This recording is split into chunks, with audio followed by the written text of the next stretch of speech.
الحمد لله نحمده ونستعينه ونستغفره ونؤمن به ونتوكل عليه ونعوذ بالله من شرور أنفسنا ومن سيئات أعمالنا من يهده الله فلا مضل له ومن يضلله فلا هادي له ونشهد أن لا إله إلا الله وحده لا شريك له ونشهد أن سيدنا ومولانا محمدا عبده ورسوله صلى الله عليه وعلى آله وأصحابه وبارك وسلم أما بعد فأعوذ بالله من الشيطان الرجيم بسم الله الرحمن الرحيم فاتبعوني يحببكم الله ويغفر لكم ذنوبكم والله غفور رحيم وقال رسول الله صلى الله عليه وسلم لا يؤمن أحدكم حتى يكون هواه تبعا لما جئت به اللهم صل على محمد وعلى آل محمد كما صليت على إبراهيم وعلى آل إبراهيم إنك حميد مجيد اللهم بارك على محمد وعلى آل محمد كما باركت على إبراهيم وعلى آل إبراهيم مجيد سبحانك لا علم لنا إلا ما علمتنا إنك أنت العليم الحكيم মহান আল্লাহ পাক রব্বুল আলামিনের দরবারে অসংখ্য শুকরিয়া জ্ঞাপন করছি যিনি আমাদেরকে অন্যান্য জুমার নেই আজকেও জুমার নামাজ আদায়ের জন্য পবিত্র ভবন মসজিদে আসার তৌফিক দান করেছেন আলহামদুলিল্লাহ মুহতারাম হাজিরিন আমরা নবী করিম সাল্লাল্লাহু আলাইহি ওয়াসাল্লাম এর ভালোবাসা হুব্বুন নবী সাল্লাল্লাহু আলাইহি ওয়াসাল্লাম, অর্থাৎ নবীকে ভালোবাসার কথা বলছিলাম। সেই ধারাবাহিকতায় নবী সাল্লাল্লাহু আলাইহি ওয়াসাল্লামকে ভালোবাসার প্রয়োজনীয়তা এবং নবী সাল্লাল্লাহু আলাইহি ওয়াসাল্লামকে ভালোবাসার পর্যায় কোনটা সেই বিষয়গুলো উল্লেখ করেছি। নবী সাল্লাল্লাহু আলাইহি ওয়াসাল্লামকে ভালোবাসার প্রয়োজনীয়তা বলতে নবীকে ভালোবাসা সেটা ঈমানেরই অন্তর্ভুক্ত, আর ওনাকে ভালোবাসার স্তর সেই বিষয়ে আমরা বলেছি যে নবী সাল্লাল্লাহু আলাইহি ওয়াসাল্লামকে সবার চেয়ে বেশি ভালোবাসতে হবে। ভালোবাসা এবং ভালোবাসার স্তর সেই বিষয়গুলোর পরে আমরা নবী সাল্লাল্লাহু আলাইহি ওয়াসাল্লামকে ভালোবাসার লক্ষণ, আলামত, নবীকে ভালোবাসি এই কথার দাবি কি এবং নবীকে সত্যিকার অর্থেই একজন ভালোবাসে এটার প্রমাণ কি, এই বিষয়গুলো নিয়ে কথা বলব। নবীকে ভালোবাসতে হলে করতে হবে কি? একটা কথা স্পষ্ট করি, নবী সাল্লাল্লাহু আলাইহি ওয়াসাল্লামকে ভালোবাসা এটা ভালোবাসতে হবে মুক্তির দাবি। নবী সাল্লাল্লাহু আলাইহি ওয়াসাল্লাম পুরা জাতিকে ধ্বংসের হাত থেকে, জাহান্নামে নিপতিত হওয়া থেকে রক্ষা করেছেন, মানুষদেরকে পথ দেখিয়েছেন, মুক্তির পথ বাতলে দিয়েছেন। এত বড় উপকারের দাবি ভাষা, আর এই দাবির পাশাপাশি ওনাকে ভালোবাসাটা সেটা শুধু যুক্তির দাবি না, এটা আল্লাহ তাআলার আদেশ এবং এটি একটি ইবাদতও বটে। নবীকে ভালোবাসা এটি ইবাদত। এই কারণে নবীকে ভালোবাসা কিভাবে ভালোবাসবে, নবীকে ভালোবাসে এই কথা বোঝা যাবে কিভাবে, সেই বর্ণনাগুলিও কোরআন এবং হাদিস থেকে আমরা পাব। যে ভালোবাসতে হবে কিভাবে সেই কথাগুলিও বর্ণনা করে দেওয়া আছে। ইবাদত করার পদ্ধতি এবং ইবাদত কিভাবে হয় সেই বিষয়গুলোর বিশদ বিবরণ কোরআন এবং হাদিসে পাওয়া যায়। তো সেই নিরিখে আমরা নবী সাল্লাল্লাহু আলাইহি ওয়াসাল্লামকে ভালোবাসার দাবি কি সেই বিষয়গুলো নিয়ে কথা বলব। প্রথমেই আমরা যে বিষয়টা সামনে আনতে চাইব তা হলো নবী সাল্লাল্লাহু আলাইহি ওয়াসাল্লামকে ভালোবাসতে হলে নবীকে জানতে হবে, নবীকে মানতে হবে। জানতে হবে, মানতে হবে। মানতে হলে তো জানতে হয়, না জানে তো আর মানা যায় না। তো এই কারণে আমরা সর্বাগ্রে জানার বিষয়টা বলি। নবী সাল্লাল্লাহু আলাইহি ওয়াসাল্লামকে জানা, যে যাকেই ভালোবাসে মানুষ, তার সম্পর্কে অনেক, তার চলাফেরা, কথা বলার ধরন, এরপরে সে কি খায়, কি পছন্দ করে, কি ধরনের পোশাক পরিচ্ছদ পরিধান করে, বেশভূষা কি, আমাদের স্বাভাবিক আমাদের এই জীবনে আমরা দেখি কেউ কাউকে ভালোবাসলে তার এই সবগুলো ব্যাপার মুখস্থ হয়ে যায়। তাকে আপনি ভালোবাসেন, সে কি ভালোবাসে, কি খাইতে পছন্দ করে, কি পড়তে পছন্দ করে, এই বিষয়গুলি আমাদের নবদর্পণে থাকে, আমাদের মুখস্থ, এগুলি আমরা খুব করে জানি। তো নবী সাল্লাল্লাহু আলাইহি ওয়াসাল্লামকে ভালোবাসতে হলে নবী সাল্লাল্লাহু আলাইহি ওয়াসাল্লাম সম্পর্কে জানতে হবে। আমরা নবী সাল্লাল্লাহু আলাইহি ওয়াসাল্লাম সম্পর্কে জানার ব্যাপারে দুর্ভাগ্যজনকভাবে খুবই উদাসীনতার পরিচয় দিই। আমাদের জীবনে ছোটবেলা থেকে যে যা পড়াশোনাই করি, সেই পড়াশোনার সেই সুদীর্ঘ জীবনীতে অনেক মানুষের জীবনী আমরা পড়ি। অনেক মানুষের সে তার রাজনৈতিক জীবন, ব্যক্তি জীবন, অনেক নেতা, সেই নেতা জীবনে কিভাবে কোন জায়গায় কি করেছে সেই বিষয়গুলো আমরা নিয়মিত আলোচনা করি। কিন্তু দুঃখজনক, যদি আমরা জিজ্ঞেস করি বসি ওনাদেরকে যে আপনি তো কবিতা পড়তে গিয়ে সেই কবি অমুক কবির জীবনী মুখস্থ করেছেন, অমুক রাজনৈতিক নেতার জীবনী, তার আদর্শ আপনি লালন করেন, তার ব্যাপারে আপনি এই সেই জানেন, তার ব্যাপারে তার অমুক বই পড়েছেন বা তাকে নিয়ে লেখা ওই বই পড়েছেন, কিন্তু সবার চেয়ে বেশি ভালোবাসতে হবে যাকে, নবী মুহাম্মদ সাল্লাল্লাহু আলাইহি ওয়াসাল্লাম যাকে সবচেয়ে বেশি ভালোবাসার দাবিও করে থাকেন, ওনার এই ভালোবাসার দাবি মেটানোর জন্য ওনার জীবনী সম্পর্কে কি পড়েছেন, এই প্রশ্ন করলে আমরা অনেকেই লজ্জিত হব।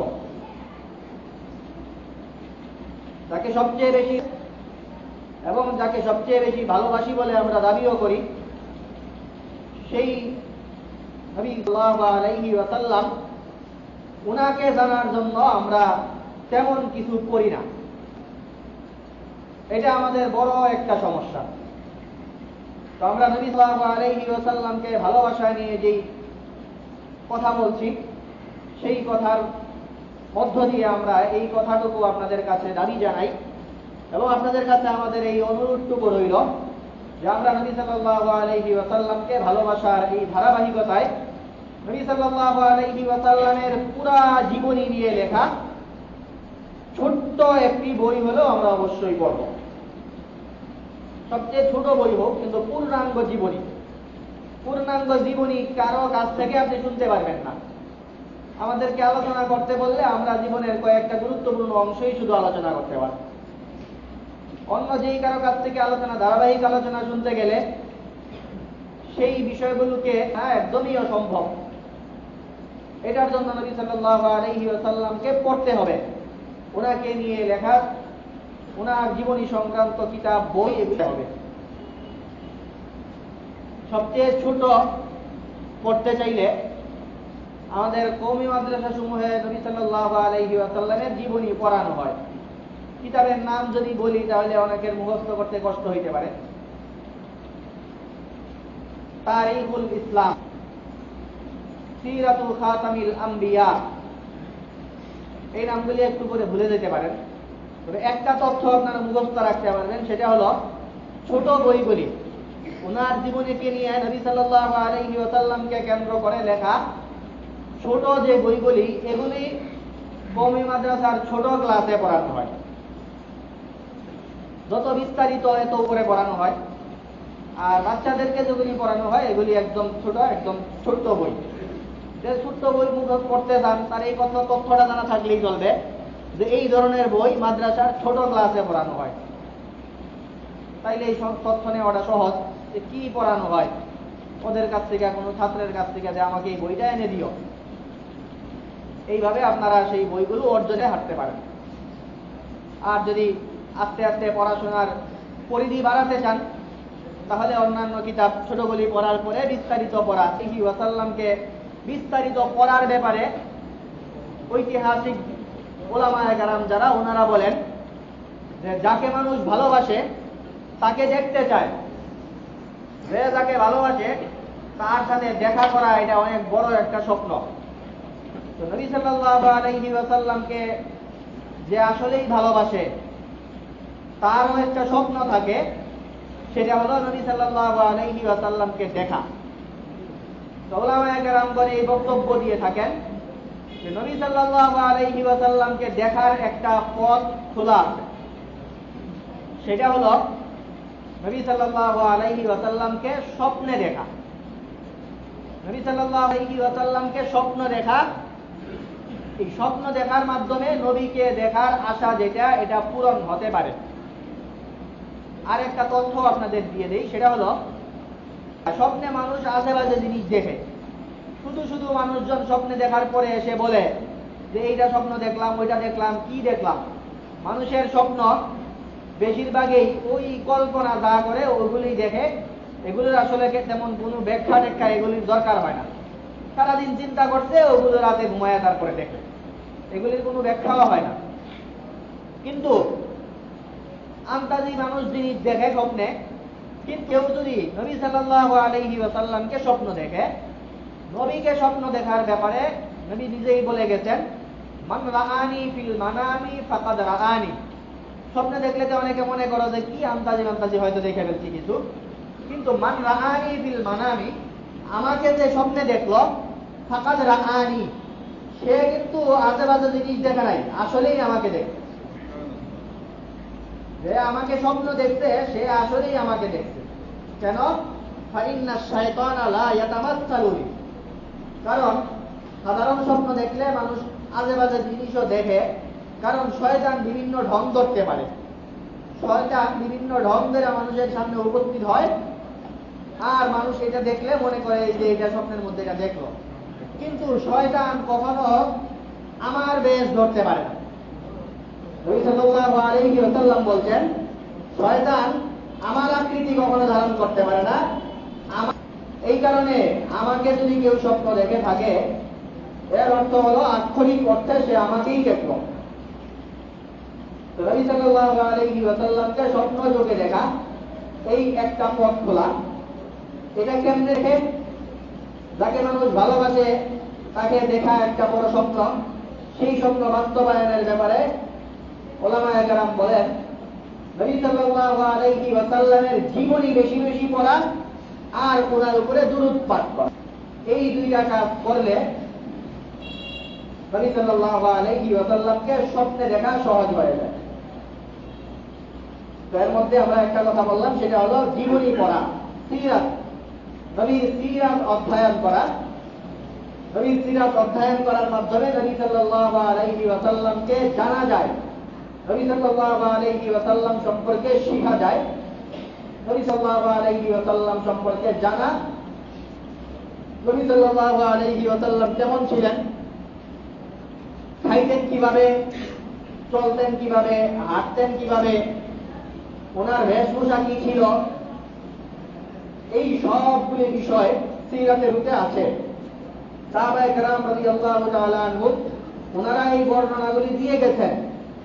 তো আমরা যারা নবী সাল্লাল্লাহু আলাইহি ওয়াসাল্লামকে ভালোবাসি, নবীকে মহব্বত করার দাবি করি, নবীকে ভালোবাসলে, নবী সাল্লাল্লাহু আলাইহি ওয়াসাল্লামকে মহব্বত করলে, এটার একটা দাবি হলো নবী সাল্লাল্লাহু আলাইহি ওয়াসাল্লাম সম্পর্কে জানা, নবী কেমন ছিলেন, কিভাবে চলতেন, কিভাবে থাকতেন, কি খাইতে পছন্দ করতেন, কি করতে করতেন, এই বিষয়গুলো সম্পর্কে আমাদের ধারণা থাকা। সর্বোপরি নবী সাল্লাল্লাহু আলাইহি ওয়াসাল্লাম সম্পর্কে জানা, এই হলো একটা বড় দাবি, ভালোবাসার একটা অন্যতম একটা দাবি এটা। তো নবী সাল্লাল্লাহু আলাইহি ওয়াসাল্লাম সম্পর্কে জানা। সাহাবায়ে কেরামদের মধ্যে নবী সাল্লাল্লাহু আলাইহি ওয়াসাল্লাম সম্পর্কে যারা জানতেন বেশি, পরবর্তী প্রজন্ম তাবেঈন যারা নবীকে দেখেননি, তারা সেই সাহাবীদের সাথে বেশি বেশি চলতেন যে নবী এটা যে করতেন আমাদের দেখান। নবী সাল্লাল্লাহু আলাইহি ওয়াসাল্লাম ওযু কেমনে করতেন, নামাজে দাঁড়ালে কিভাবে নামাজ পড়তেন। হযরত ইবনে আব্বাস, ইবনে মাসউদ রাদিয়াল্লাহু তাআলা আনহু যখনই সবচেয়ে বেশি নবীকে নকল করতে পারতেন, নবীর হাঁটা, নবীর বেশভূষা, নবী কি করতেন, কিভাবে করতেন, এগুলো দেখাইতে পারতেন সবচেয়ে বেশি। যে মানুষজন হুমড়ি খেয়ে পড়তো ওনার কাছে, যে আপনি তো নবী সাল্লাল্লাহু আলাইহি ওয়াসাল্লামের এই বিষয়গুলো সম্পর্কে বেশি ধারণা রাখেন, এগুলি আপনি বর্ণনা ভালো করতে পারেন, আমাদেরকে এগুলি শেখান। তো এই ছিল নবী সাল্লাল্লাহু আলাইহি ওয়াসাল্লাম সম্পর্কে জানার অধ্যায়। যাকে মানুষ ভালোবাসে তার সম্পর্কে অনেক কিছু জানে। তো নবীকেও যদি ভালোবাসতে চাই আমরা, তাহলে ওনাকে এই ভালোবাসার অন্যতম বড় একটি দাবি হলো নবী সাল্লাল্লাহু আলাইহি ওয়াসাল্লাম সম্পর্কে জানা। জানার পরে আরেকটা কাজ থাকে, সেটা হলো মানা, অনুকরণ করা। নবী সাল্লাল্লাহু আলাইহি ওয়াসাল্লামকে অনুকরণ করা, এটা মহব্বতের, ভালোবাসারই একটা অনুষঙ্গ। কোরআনে কারিমে আল্লাহ পাক রব্বুল আলামিন বলছেন, কুল ইন কুনতুম ফাত্তাবিউনি, তোমরা যদি আল্লাহ পাক রব্বুল আলামিনকে ভালোবাসতে চাও, আল্লাহকে যদি মহব্বত করতে চাও, তাহলে আমার অনুকরণ করো। ফাত্তাবিউনি, আমার অনুকরণ করো। ইউহিব্বুকুমুল্লাহ, আমার অনুকরণ করলে আল্লাহ তোমাদেরকে ভালোবাসবেন। তো এই হলো অনুকরণ। আর একটা বড় দাবি, ভালোবাসার একটা দাবি, সেটা হলো নবী সাল্লাল্লাহু আলাইহি ওয়াসাল্লামকে ভালোবাসা একটা ইবাদত। এই ইবাদত পালনের একটা পদ্ধতি হলো নবী সাল্লাল্লাহু আলাইহি ওয়াসাল্লামকে অনুসরণ করা। তো নবী সাল্লাল্লাহু আলাইহি ওয়াসাল্লামকে অনুসরণ যারা করে, অনুসরণ করলে, নবী যা নিয়ে এসেছেন এগুলি পালন করলে তাহলেই ধরা হবে যে সে আসলেই নবীকে মানে, নবীকে মহব্বত করে। এই বিষয়টা কোরআনে কারিমে বলছেন আল্লাহ তাআলা, মা আতাকুমুর রাসূলু ফাখুযু ওয়া মা নাহাকুম আনহু ফান্তাহু। যা নিয়ে এসেছেন তোমরা এগুলি আঁকড়ে ধরো, এগুলোকে নাহাকুম আনহু ফান্তাহু। আর নবী সাল্লাল্লাহু আলাইহি ওয়াসাল্লাম যেগুলো সম্পর্কে তোমাদেরকে বারণ করেছেন, নিষেধ করছেন, এগুলোকে তোমরা পরিহার করো, এগুলোকে তোমরা ত্যাগ করো, বাদ দেও। এটা যদি করতে পারো, এইভাবে নবী সাল্লাল্লাহু আলাইহি ওয়াসাল্লামকে অনুকরণ করো, তাহলেই তোমরা নবী সাল্লাল্লাহু আলাইহি ওয়াসাল্লামের দলভুক্ত, নবীকে তোমরা মানছ, নবীর প্রতি ঈমান আনছ, এই কথা প্রতীয়মান হবে। হাদিসের মধ্যে এই ইঙ্গিতটা স্পষ্টই। নবী সাল্লাল্লাহু আলাইহি ওয়াসাল্লাম বলেন, লা ইউমিনু আহাদুকুম হাত্তা ইয়াকুনা হাওয়াহু তাবান লিমা জিতু বিহি। তোমাদের কেউ পরিপূর্ণ ঈমানদার হতে পারবে না, পরিপূর্ণ মুমিন হতে পারবে না, যেই পর্যন্ত না সে হাত্তা ইয়াকুনা হাওয়াহু তাবান লিমা জিতু বিহি, আমি যা কিছু নিয়ে এসেছি সেই আমার আনির অনুসারী, তার যেই চাওয়া, তার চাহিদাকে আমার আনিত বিষয়গুলোর অনুগামী না করে দিকে যতক্ষণ পর্যন্ত, ততক্ষণ সে প্রকৃত মুমিন হতে পারবে না। অর্থাৎ পরিপূর্ণ ঈমানদার হতে হলে তার চাওয়া, মনের দাবি, তার মনের আগ্রহ সবগুলিকে আমার আগ্রহের সাথে নিয়ে মিলিয়ে দিতে হবে। আমি যেটা চাই তার সেটাই চাইতে হবে, আমি যেটা করতে বলি এটা করার দিকেই তার মনকে ধাবিত করতে হবে। তাহলেই সে নবী সাল্লাল্লাহু আলাইহি ওয়াসাল্লাম বলতেন যে পরিপূর্ণ মুমিন হতে পারে। তো এই আরেকটা দাবির কথা আমরা বললাম, সেটা হলো মানা। দুইটা কথা বললাম আজকে। কে ভালোবাসার জন্য পূর্ব শর্ত, নবীকে আসলেই ভালোবাসেন সেটা প্রমাণের জন্য প্রমাণ করা জরুরি, সেটা হলো নবী সম্পর্কে জানা। নবীকে জানতে হলে নবীর জীবনী পড়তে হবে, নবীকে নিয়ে লেখা বই পুস্তক এগুলি অধ্যয়ন করতে হবে। এটা হলো প্রথম কথা। এরপরে যা কিছু আমরা পড়ি, নবী সম্পর্কে যা কিছু আমরা জানলাম, সেই বিষয়গুলো সম্পর্কে সেই বিষয়গুলো মানতে হবে। এই হলো দ্বিতীয় দাবি। তো ভালোবাসার এই দুইটা দাবি আমরা আজকে উপস্থাপন করলাম। সামনে এই বিষয়গুলো নিয়ে অন্য কথা বলবো। আল্লাহ পাক রব্বুল আলামিন আমাদের এই কথাগুলি বোঝার তৌফিক দান করুন। আমাদের কাছে নোটিশ এসেছে আহ্বান, উপজেলা নির্বাহী অফিসারের কার্যালয় থেকে। বিষয় হল কোভিড-19 মানে করোনা ভাইরাস সংক্রমণের সম্ভাব্য সেকেন্ড ওয়েভ পরিস্থিতিতে জনসচেতনতা সৃষ্টির লক্ষ্যে এবং জুমার খুতবায় আলোচনা প্রসঙ্গে কয়েকটা দাবি জানানো হয়েছে আমাদের কাছে। আমরা সেই দাবিগুলি পড়ছি। আসসালামু আলাইকুম ওয়া রাহমাতুল্লাহ। আসন্ন শীত মৌসুমে করোনা ভাইরাস সংক্রমণ বৃদ্ধির আশঙ্কা রয়েছে, যাকে দ্বিতীয় ডেট বা সেকেন্ড ওয়েভ নামে অভিহিত করা হয়েছে। ইতিপূর্বে সম্মানিত ইমাম, খতিব ও পরিচালনা কমিটির আন্তরিক সহযোগিতায় সারা দেশের মসজিদ সমূহে স্বাস্থ্যবিধি অনুসরণ নিশ্চিত করতে সক্ষম হয়েছে। কোভিড-19 সংক্রমণের সম্ভাব্য দ্বিতীয় ডেট বা পরিস্থিতিতে জনসচেতনতা সৃষ্টির লক্ষ্যে ধর্ম বিষয়ক মন্ত্রণালয় কর্তৃক জারিকৃত নিম্নোক্ত নির্দেশনাসমূহ অনুসরণ নিশ্চিত করতে বিশেষভাবে অনুরোধ করা হল। অনুরোধ 1 নাম্বার, মসজিদে আগত সকল মুসল্লির মাস্ক পরিধান নিশ্চিত করতে হবে। প্রতি ওয়াক্ত নামাজের পূর্বে আবশ্যিকভাবে মাস্ক পরিধান করে প্রবেশের জন্য মসজিদের মাইকে প্রচারণা চালাতে হবে। এ বিষয়ে মসজিদের ফটকে ব্যানার, ফেস্টুন প্রদর্শন করতে হবে। বিষয়টি মসজিদ কমিটি নিশ্চিত করবেন। মাস্ক পরিধান বিষয়ক আসলো, তো মাস্ক ফিরে আসবো। এই সময়টা আমাদের এই অনুরোধনামার দাবি অনুযায়ী করোনা ভাইরাস সংক্রমণের ঝুঁকি আবারও রয়েছে, সেটা একটা কথা। আর এই শীতকালীন সময়ে ধুলাবালু এড়ানোর জন্য আমরা মাস্ক পরিধান করতে পারি। 2 নাম্বার, করোনা সংক্রমণে মসজিদে কার্পেট ব্যবহার না করার জন্য অনুরোধ। মুসল্লিদের বাসা থেকে জায়নামাজ নিয়ে মসজিদে আসার ব্যাপারে উদ্বুদ্ধ করতে হবে। তো বাসা থেকে জায়নামাজ নিয়ে আসা এটা একটা ভালো দিক। পাশাপাশি এখানে কার্পেট ব্যবহার না করতে বলা হচ্ছে। তো বাসা থেকে যদি প্রত্যেকেই আমরা জায়নামাজ নিয়ে আসি, তাহলে কার্পেট ব্যবহার করেও জায়নামাজ নিয়ে আসলে 2 কুলই রক্ষা হলো। থাকলো ঠান্ডার মধ্যে যদি প্রয়োজন মনে করেন তাহলে আমরা কার্পেট বিছাবো, পাশাপাশি সেই কার্পেটে সরাসরি নামাজ না পড়ে এটার উপরে জায়নামাজ বিছানোর জন্য জায়নামাজও আমরা নিয়ে আসতে পারি।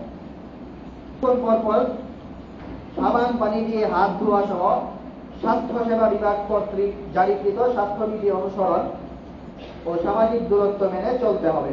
4, সরকারের জারিকৃত বিধিনিষেধ এবং স্থানীয় প্রশাসনের নির্দেশনা অবশ্যই অনুসরণ করে চলুন। তো এই দাবিগুলো এখানে জানা হয়েছে। সতর্কতার ব্যাপারে সতর্কতা অবলম্বন করার প্রয়োজনীয়তা এবং এগুলি না করার ক্ষতিকারক দিক, এইসব বিষয়ে বিস্তর আলোচনা আমরা ইতিপূর্বে করেছি। আমরা যে বিষয়গুলো এখানে জানানো হলো সেই বিষয়গুলো আমরা যথাসম্ভব মেনটেন করা করব। যদি বাস্তবিক অর্থেই সেই রোগ আবার আমাদের মধ্যে ব্যাপক হারে ছড়ানোর আশঙ্কা থেকে থাকে, তাহলে আমরা দোয়া করবো আল্লাহ পাক রব্বুল আলামিন যেন আমাদেরকে এর থেকে আগের মতো আবারও রক্ষা করেন। আর যেহেতু এই বিষয়টা চাউর হচ্ছে, আবার আসার আশঙ্কা নয়, ধর্ম মন্ত্রণালয় এই কথাগুলি বলছেন, এই কারণে আমরা আগের সময় এইগুলিতে যেই আমলগুলি করতাম, যেই দোয়াগুলি করতাম, যেগুলি প্রায় আমরা ভুলতে বসেছি, এগুলি আমরা আবার জারি করব। আসলে করোনা ভাইরাস উপলক্ষে কোনো দোয়া বের হয় নাই। এই ধরনের রোগের সাথে সামঞ্জস্যপূর্ণ দোয়াগুলি যেগুলি হাদিসের মধ্যে আছে, কোরআনে আছে, সেগুলি আমরা আপনাদের সামনে বলেছি। করোনা ভাইরাস আসছে আর নতুন হাজির হয়েছে এমন কিছু না। যেহেতু আমরা দোয়া দিছি আপনাদেরকে, আপনাদের এটা বুঝতে হবে যে এটা আজীবনের জন্য দোয়া, এটা করোনার জন্য দোয়া না। করোনা বা যে কোনো রোগের লগে এগুলি মিলে, এই কারণে আপনাদেরকে আমরা এই দোয়াগুলি শিক্ষা দিয়েছি। প্রয়োজনীয় আবারও এগুলি জেনে নিবেন, আবারও পড়বেন। এই দোয়াগুলি আপনারা সবসময়ই পড়বেন, ভাইরাস থাকুক বা না থাকুক, যে কোনো রোগের জন্য এগুলি কার্যকরী। তো এই বিষয়গুলো ওনারা এই আবেদনগুলি করেছেন। আমরা এই দাবি, নতুন দাবি আরো কয়েকটা জানালাম। আপনারা যে আমলগুলি করতেন এই সময় সেগুলি করবেন, এবং যেই দোয়াগুলি আপনাদেরকে আমরা করতে বলেছি, আপনাদের হাতে আমরা পৌঁছে দিয়েছিলাম, সেইগুলি যদি আপনারা বন্ধ করে দিয়ে থাকেন, সেগুলি বন্ধ করার বিষয় না, যদি বন্ধ করে দিয়ে থাকেন, তাহলে আবার আমরা সবাই এগুলি জারি করব। আল্লাহ পাক রব্বুল আলামিন আমাদের সবাইকে তৌফিক দান করুন।